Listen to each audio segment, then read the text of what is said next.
Testing. Okay. So I knew the Hornet was really long, but I didn't know that it crossed time zones. It's not 10 minutes, it's like 1 minute.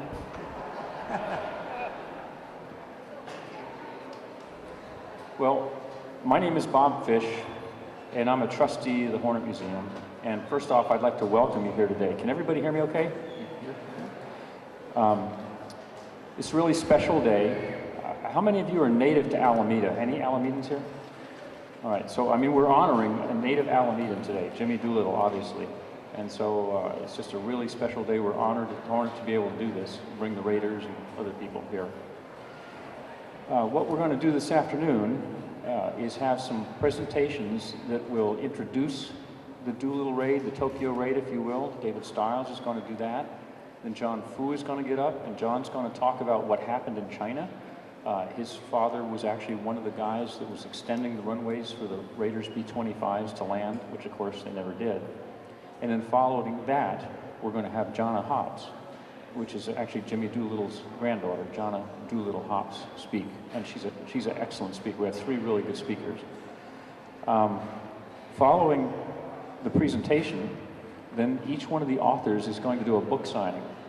Now, because of logistics, the books are in the store, so we're not going to be selling the books here. We're selling them in the store. But like, for instance, David Stiles has 2 books. He couldn't be satisfied with just one for today.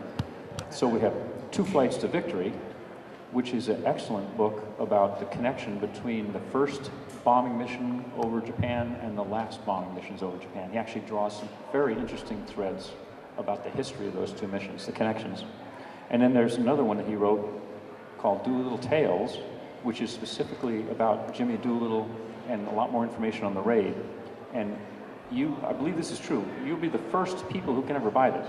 Yes. Right? This book is being released here today. Frankly, it was just printed yesterday. So it's brand new, and you can't buy it anywhere else. And actually with John Fu's book, you can only buy that one in China or here. So it's pretty good stuff. So with that, let me introduce David Stiles. He's a noted historian from England, so he doesn't quite understand, but he tries how to speak our language. He does a good enough job. And he's written many books, and he's won many awards, and it's multidisciplined. Those of you who like cars, fancy cars and stuff, this is the same David Stiles that writes all the books in the automobile environment on advanced automobiles. And then he made the transition into history, and of course he was a pilot himself in England, and so he's a natural when it comes to writing about Jimmy Doolittle and the Air Force. So please join me in welcoming Dr. David Stiles.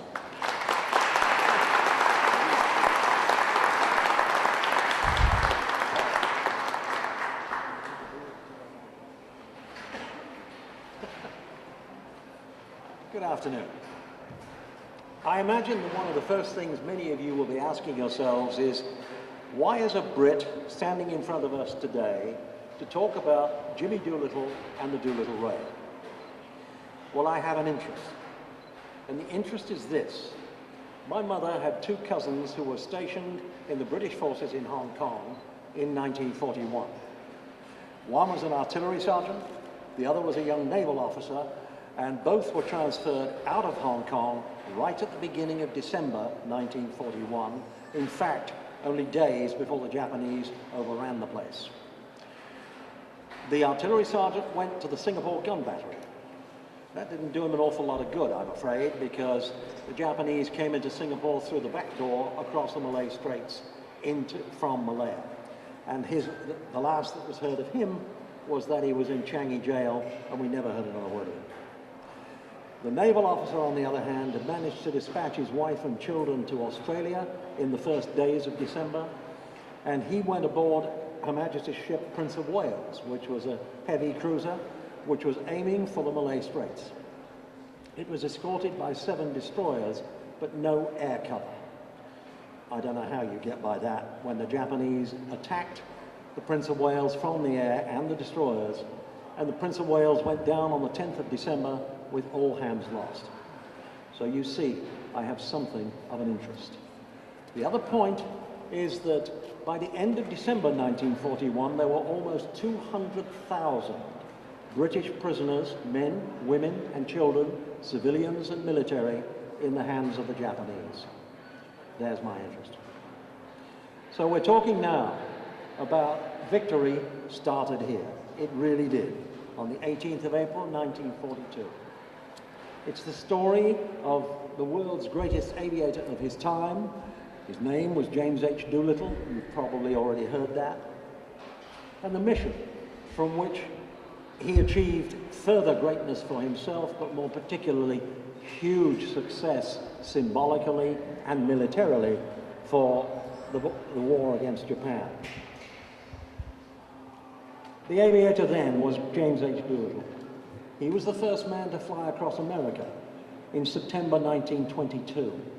He flew with one stop from Florida to San Diego, stopping at Kelly Field on the way to fuel.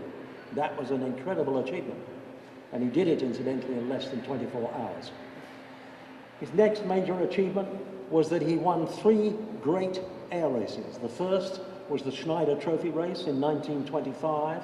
It was a race for seaplanes, which was an international racing event against which most of the leading aviation countries were competing. And then he also won the Thompson Trophy race in 1931 and the Bendix Trophy race in 1932. He went on then to be the first man to fly an outside loop. And I don't know whether you know what an outside loop is, but basically it's flying a loop with the cockpit on the outside of the loop, not the inside. And I can tell you, related to me by a close friend of mine who did the same thing 40-odd years later, that it's not an easy thing to do. And then he was also the first man to fly blind. What do I mean by that?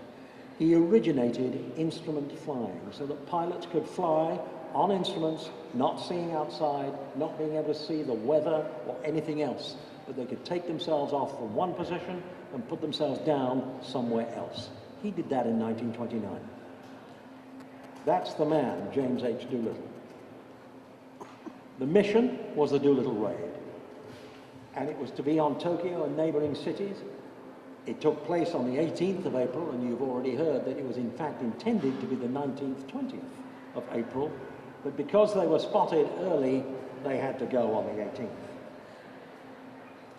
It was the first air attack launched on Japan outside the framework of any other battle plan. It was organized in total secrecy, and it was arranged in such a way that nobody, except the absolutely essential people involved in this raid, knew it was taking place or was to take place. Our story actually begins on the 7th of December 1941. It was at 8 o'clock in the morning when the Imperial Japanese Navy attacked Pearl Harbor Navy Yard and Hickam Field Airfield and wrought terrible disaster, killing 2,300 men. President Roosevelt announced the Pearl Harbor attack to the world with a now famous statement: December 7th, 1941 will be a day that lives in infamy. And surely it did. He called a conference of all of his chiefs of staff on the same day, and so they were brought around the table in the White House to discuss how they might retaliate against this undeclared action of war. Remember that a declaration of war had not been delivered to the United States when the Japanese attacked Pearl Harbor, so President Roosevelt was all the more angry about the whole thing. He called his chiefs of staff, they got together, they decided that they had to create a plan to happen as quickly as possible to strike back against Japan. The Chief of Staff of the United States Army Air Force at that time was General Henry H. Arnold, and the Chief of Staff of the United States Navy was Fleet Admiral Ernest King. These two men were to be really the leaders in the piece in terms of organizing the raid and authorizing things that took place. Captain Francis Lowe, again some of you have heard that name this morning, was in fact a personal staff officer to Admiral King. And he was visiting Norfolk Navy Yard to inspect the USS Hornet, which was the newest carrier in the fleet, to ensure that it was almost ready to go to sea. It had already completed its first sea trials. And as he flew into Norfolk, he noticed that over the nearby Navy airfield, there were Army Air Force bombers flying over the runways, which were painted in the markings laid out like an aircraft carrier deck. And he saw these bombers trying, rather vainly as it turns out, to land in the space of a carrier deck. Clearly that wasn't going to happen. But it gave him a brilliant idea, which he took back to the Naval Chiefs of Staff, and it was decided initially that the Navy itself would organize a raid on Japan, and the leading figure in that was Captain Donald Duncan, who was Admiral King's air advisor at that time. And he said, what we should be doing is organizing a raid, getting bombers, if we can, off an aircraft carrier, and strike at Japan, and it will be an all-naval operation. We'll borrow bombers from the Army. Well, I imagine that some of you who know anything about Henry Arnold would know that was not going to work. Henry Arnold was not going to release his bombers to somebody else to fly. If it was going to happen with whatever bomber at that time, it was going to be Army bombers flown by Army crews. And so that was the way it was done. And it became the first Army-Navy joint service operation in World War II. Jimmy Doolittle got the job, of course. He was called in by Henry Arnold because he was Henry Arnold's personal staff officer. And Doolittle was by this time a lieutenant colonel. And he was given the job of finding an airplane, finding a way of doing it, and of course he was asked by Arnold, can you do it?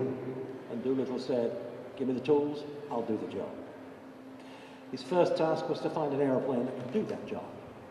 The one he chose was the North American B-25 Mitchell. He had the choice of 4 aircraft that were already in service in the Army Air Force. There was the Douglas B-23, which was far too big and far too slow, so that was discounted instantly.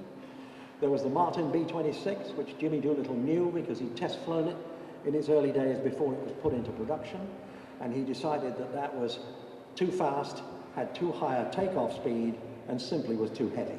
So it wasn't going to do the job for him either.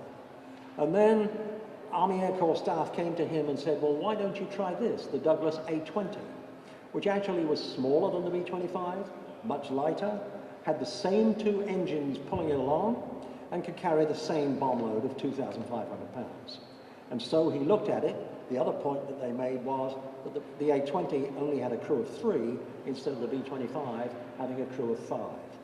Jimmy Doolittle threw it out instantly on the basis that of the crew of 3 of the A-20, only 1 was the pilot. And he knew that his team was going to have to fly somewhere over 1,500 miles. 1,500 miles, in his opinion, was too far for one man to fly totally reliably and not have problems getting it. So it was the B-25. General Marshall, who was General Chief of Staff, Chief of the Joint Chiefs of Staff at the time, had to approve that plan now and said, okay, you can do this. They'd now tried 2 B-25s taking off the Hornet and could see that they could get off the deck. However, those 2 B-25s that had taken off the Hornet were in fact using the full length of the deck, and of course they had no bomb load, so they were quite lightweight. Jimmy Doolittle had a major task. So General Arnold earmarked the 17th Bombardment Group and took 6 aircraft from each of the operational squadrons of that group. They were the 34th Bomb Squadron, the 37th Bomb Squadron, the 89th Reconnaissance Squadron, and the 95th Bombardment Squadron. And they initially went to Owens Field in Columbia, South Carolina, although they quickly transferred to what is today Columbia Metropolitan Airport, and then from there went to do their short takeoff and landing training at Eglin, what is now Eglin Air Force Base in Florida. Colonel Doolittle's next task was to find the 120 crew that he would need to fly up to 24 B-25s. Now, unfortunately, those 3 gentlemen are not sitting among your number at the moment, but they are here on board this ship. Jimmy Doolittle would lead this mission to somewhere they couldn't know,